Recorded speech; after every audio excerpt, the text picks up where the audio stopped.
Бисмилля ар-Рахман ар-Рахим. Ассаляму алейкум ва рахматуллахи ва баракатуху. Всем добрый день. В первую очередь, если меня слышно, хочу поблагодарить организаторов данной конференции на приглашение участвовать в этой конференции.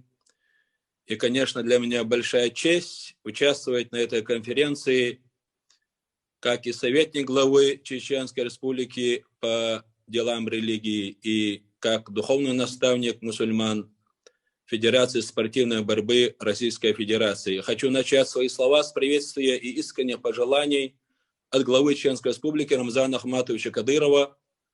Он от всей души желает молодым людям, выбравшим благородный путь спорта, добиться намеченных целей и таких результатов, которых они даже не ожидали.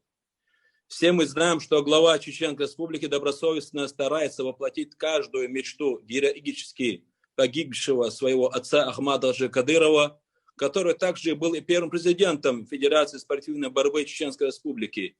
И к его первостепенным мечтам относилось желание наконец-то увидеть чеченскую молодежь не с оружием в руках, а победителями на спортивной арене. Спортсмены, представляющие самый успешный вид спорта, спортивная борьба, благодаря успехам вашей команды наша страна имеет возможность служить примером для всего мирового спорта. Ваш президент Михаил Мамиашвили и его большая слаженная команда немало для этого делает.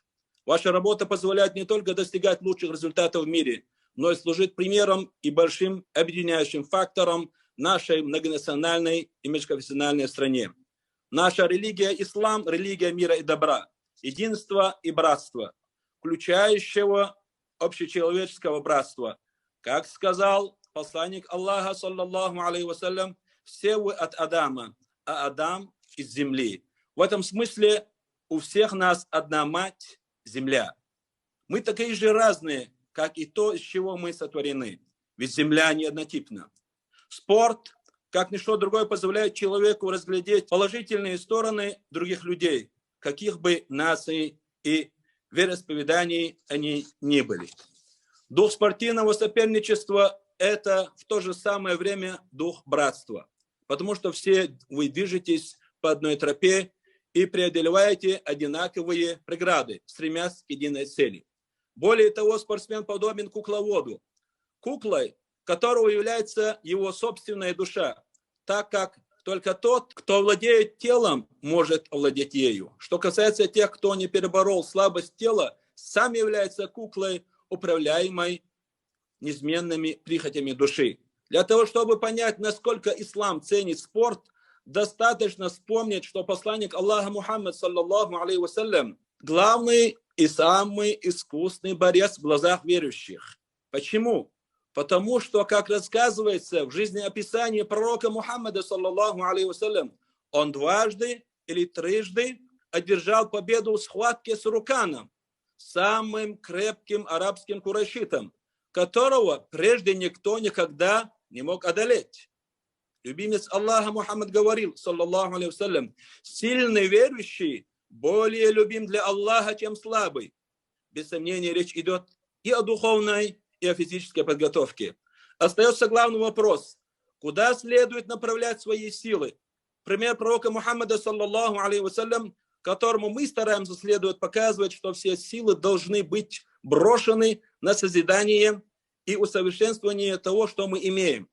Заключительный Божий посланник Мухаммад направил имеющуюся у него энергию на помощь слабому, искоренение несправедливости, неравенства и испорченности. Сила мусульманина ни в коем случае не может быть использована во вражде к окружающим и притеснении людей только за то, что они следуют другой вере. Когда к пророку Мухаммаду, саллаллаху алейхи вассалям, прибыла делегация христиан из города Наджрана, и пришло время их молитвы, они, то есть христиане, с разрешения нашего Господина совершили ее прямо в мечети пророка Мухаммада, саллаллаху алейхи вассалям. И посланник Аллаха, саллаллаху алейхи вассалям, не позволил никому из своих сподвижников навредить им языком или рукой. Нет никого, кто был бы в ревности за религию, чем пророк Мухаммад, алейхиссалату вассалам, и не было никого сильнее, чем он. Если таковым было поведение лучшего из людей, то нам остается лишь последовать его примеру.